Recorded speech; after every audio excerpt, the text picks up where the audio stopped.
welcome to today's video. So as promised, I'm going to be talking through how I narrowed down my 5 university choices to figuring out what to pick for my firm and insurance choice. So I got a massive piece of paper and wrote down each of my 5 unis. I then wrote the distance from where I lived to there and how far away from home that it was. I then wrote how easy transport was to get there. I also thought about the course. So for each one I looked at, do I have any modules that are optional or where I can choose? Because in Manchester in first year you can only change one module and you can change it from group dynamics to a language. So therefore Manchester had one module in first year that I could change. Some of them I could pick whatever I wanted. Others I couldn't pick at all, and then I looked through each year of the degree and how much flexibility it had. I also looked into the whole situation, so whereabouts would I be living, how far away was that from the campus or where I needed to be, where I'd spend the most of my time for my lectures. I looked at pricing and what kind of accommodation I could afford.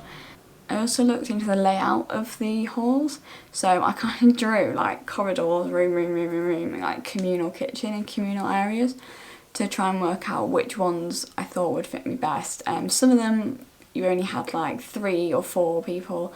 I ended up with halls for the 10, so if I kind of picked Manchester because I'd be mixing with more people. So yeah, I looked through my specific degree and what it had that was different to the other ones. So because psychology follows the, is it BPS accreditation, it means that most universities have to teach the same topics to make it like fit in the curriculum essentially. So you can then move on to become a psychologist if you want. So this meant that I was comparing modules, which actually meant the courses looked pretty similar because you always have to like cover the same things. Like they might be called a slightly different name, but essentially you are learning all the same things. So I went through all of those and saw if there were any unique ones that stood out for me, and I thought, oh, I really fancy that module that I didn't see at a different university. So once I'd said about how far away from home it was, how good the transport links are, I then, I'd been looking at the modules, I went and visited them, and that is my main like advice, because in my head I'd searched it all up, I'd done all the research, and I was like, I'm going to Durham. I got invited to an offer holder day or night, it was like a sleepover, and I went there and realised it was not for me. I was surrounded by people, I was like, I cannot relate to these people, and yeah, it wasn't for me, and if I hadn't have gone, then I would have probably gone to Durham and not liked it and not enjoyed it, because I know I said in my last video you'll always like where you end up, but here I had a choice because I'd already got my A-levels. So I'd essentially looked at 10 universities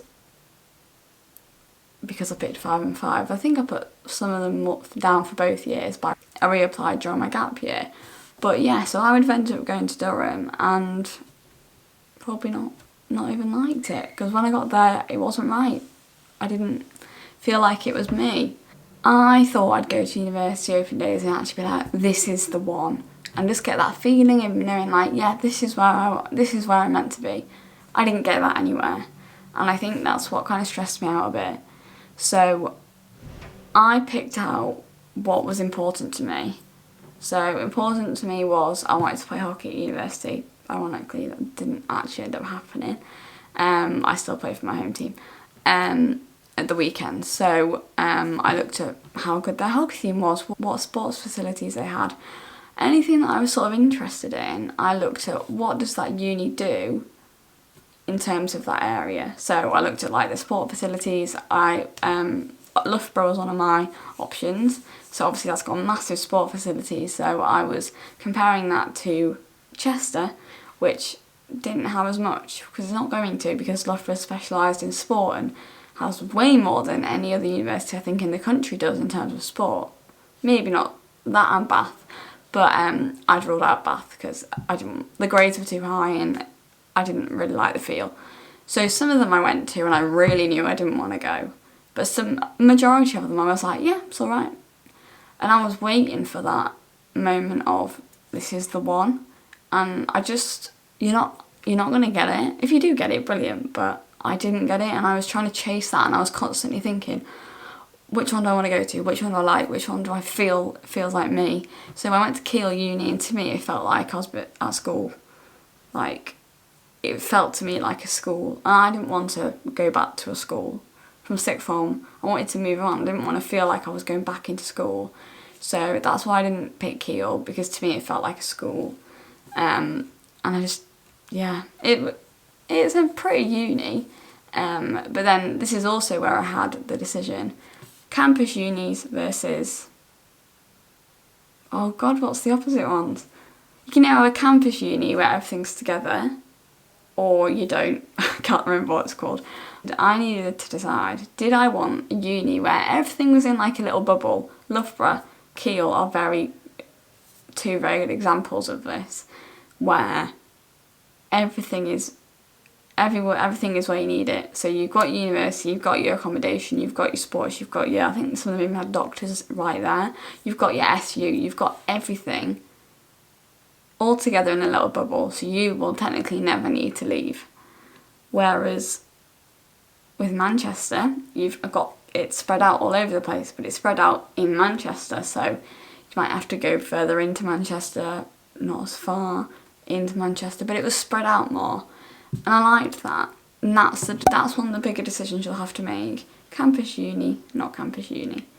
Campus uni or not campus uni, that is a big one.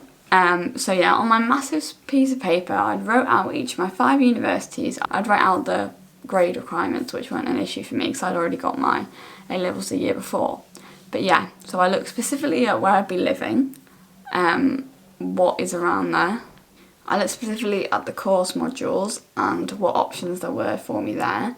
So one thing that Manchester did that other unis didn't is it's called UCIL, and it's basically the University and College Interdisciplinary Learning, something like that. Basically it means you can take a module and learn about anything, like it's stuff to do with AI, I did sign language, loads of different like stuff about climate change, like history. You can basically pick a module that's not related to your degree and have it count for part of your degree, and that's what I really liked. Also I liked the fact, that was another one, placement year. So at Manchester you apply straight for psychology. When you're there you then decide whether you want to do a year abroad or a placement year. For Loughborough I had to apply directly to knowing that I was going to give psychology with a placement year. So I didn't have a choice, I was doing a placement year. I mean, whereas in Manchester I could choose later on whether I wanted a placement year or not. So sometimes you have to apply directly to courses with placement years or with years abroad. Some of them you can swap to then just plain psychology, but you can't do it the other way around because there's only so many places. But yeah, Manchester wasn't like that, so I went in knowing that I still had that choice. I hadn't cut that option off yet. Whereas if I went to a uni where it was psychology with a placement year, psychology with a year abroad, I was forcing myself into down that path.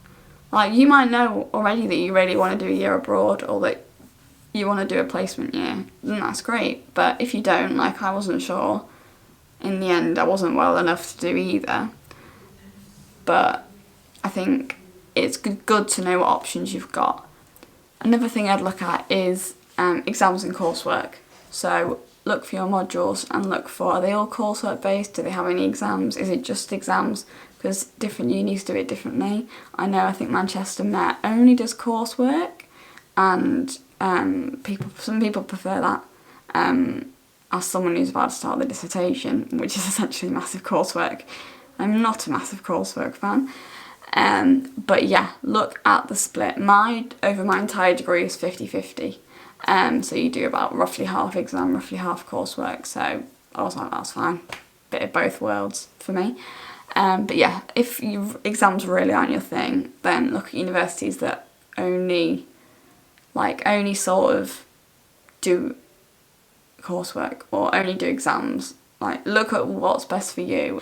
Another thing is teaching hours. So how much contact time are you going to have? Sometimes you can find this through the student room. If it's not on Manchester, you can go on their website and pick a specific module, and then it will tell you like how many contact hours and how many hours. I think every 10 credits is 100 hours of study. I'm not gonna lie, I don't think I've done that at all, and that amount, but so it told you how much you'd learn in the lectures, how many seminar hours you'd have, and then whatever's left is what you're expected to bring to it. So like the workload's obviously probably going to be the same. Russell group versus non-Russell group, for psychology, as long as you're BPS accredited, it doesn't really matter. Some unis will have specific subjects you have to do. So some of them for psychology will say you have to have a psychology A level. Obviously that narrows down your choice if you haven't done psychology, and some of them are higher offers than others. So I think when picking your firm or insurance, don't underestimate yourself. Say you're working at like B's and your offer's A, 3 A's. Like, that's possible. You can get that, and don't feel like, I said this in the past video, don't feel like you have to compromise and almost put yourself down just so you feel more comfortable. Like, you can get those 3 A's to get into that uni if you want to. Like, you can do it. And this brings me on to what I've mentioned in the previous video, which was about money and, yeah, bribery in a sense. So, like I said, Current University actually offered me £2,000 a year to go to their university. I hated it when I went to Physics Coventry.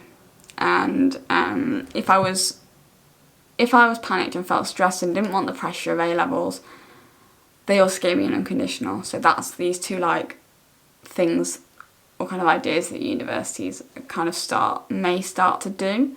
So essentially, think of the university and think, are they offering me this unconditional because they just want the money from me being there?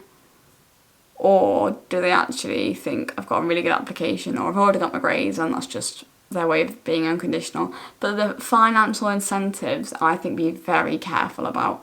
I know money is something that every student stresses about, and I do have a video on how I budgeted uni, or how I budget at uni, which I'll plonk in whichever corner it pops up in. I never remember which one.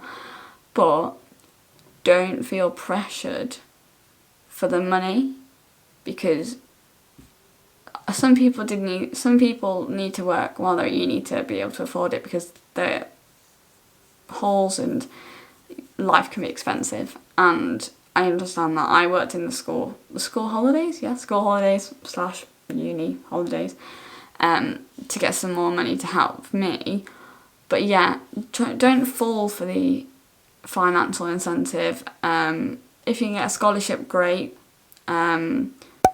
The unconditionals, if you've not taken your exams yet and you've got an unconditional, please don't feel the pressure to pick that uni just because they've given you an unconditional. Like, A-levels are really stressful, and I'm not going to pretend that they're not.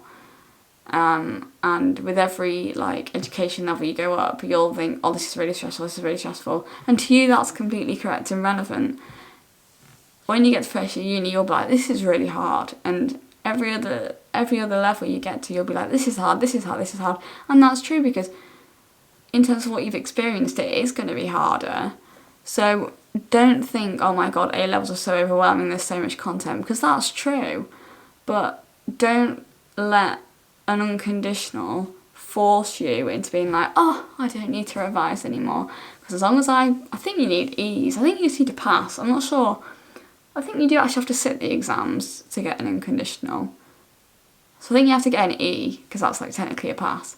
But yeah, don't feel forced into it, because I get the incentive and I get why you do it, but I think some universities know that that's how people are going to be thinking, and they'll think, oh, well, if I just accept an unconditional, I mean, I don't need to stress, I don't need to worry, I don't need to worry about results day, which is true in a sense, but don't let it lower your standards. Like, if you really want to go to university and even say you don't end up getting the grades, you can always take a gap year, you can always reapply, you can always reset your A-levels if you get like one grade that's just not where you needed it to be. You can always take a year out. I mean, I'm ending up, my degree at this rate is going to have taken me from September 2020 to hopefully June 2025, so that's 5 years. So having a year out, I took a gap year anyway, really in the grand scheme of things isn't that big of a deal. So if you really, really want to go somewhere, you can make it happen. Like I said, I'm putting this video out very early, so you are already, if you're watching this, you're already ahead of the game. If you want to start compiling what you've learnt in year 12, that is the perfect place to start. So yeah, that is how I narrowed down my universities. I ended up picking Manchester as my first choice. I mainly did that because obviously what I said to you is quite direct link to where I live anyway. It's not too far away, but it's not really far away. So it's easy for me to commute home at the weekends if I wanted to. Also, Manchester to me had a lot of good business links if I wanted to do any placements. Like, it had everything there. Like, anything you could think of probably exists in Manchester. Many businesses, like Pretty Little Thing, I think they're based in Manchester. Just like places where I might want to go with like a career in marketing or anything. That opportunity was in Manchester, and that's kind of why I picked it. I picked it also because it's not a campus uni, I think a city uni, I think that might be what people just call them. So it was all spread out, but it was still together enough that I felt like I wasn't overwhelmed. And it had the greenery. Now, I'm from the countryside, so going to a city is a massive thing. But because it had parks, and I'm going to big up Fallowfield Park, which is quite ridiculous, but it's a green space, and it's what I'm used to seeing at home. So to me, it had those fields, parks. It had those areas of greenery that meant that I didn't feel too out of my comfort zone. It was like, oh, this is a bit like what it's like at home. So it had a bit of a home comfort in that it was a bit of a home comfort, because I was like, this is what I'm used to at home, but I've got this bit of extra. So it took me out of my comfort zone, had to use the train for literally like the first time, and now I'm a pro at getting the train, because beforehand I didn't need to. So yeah, I think you gain a lot of skills going to university, and first year is a ride. Good God, the first few weeks, first few months are a lot. But like we said, we're not at that stage yet. We're here picking our firm and insurance. I was going to put Loughborough as my insurance, but I didn't need to because I had unconditionals because I already had my thing, which is quite weird really, because Manchester and Loughborough, city and campus uni, very different. But I liked bits and elements of both of them, and I wasn't too fussed which one at the end of the day. But at the end of the day, I picked Manchester because the course just had more things that I could change in it, and I had more choice in what I was going to study. So yeah, so I hope you found this video useful. If you have any comments or questions, then just put them down below and I'll answer the best that I can. But yeah, so don't feel pressured by whatever tactic any university might send you. Edge Hill sent me a golden ticket, and I felt like, I think the idea was it was like Charlie and the Chocolate Factory. You've won, you've got an offer from Edge Hill, and it was really cool. And I'm not gonna lie, it did make me think about going there because I thought it was quite cool.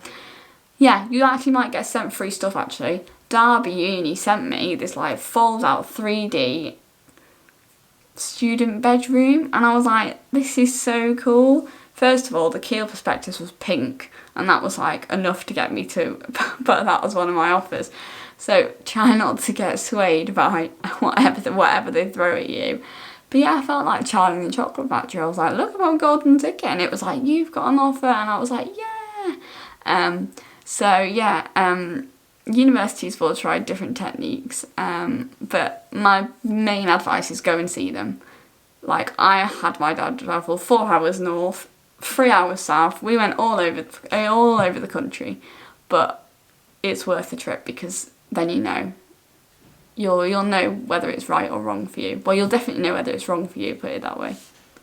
So I hope you found it useful. If you did, please give it a thumbs up and subscribe, and I'll see you for the next video. Bye!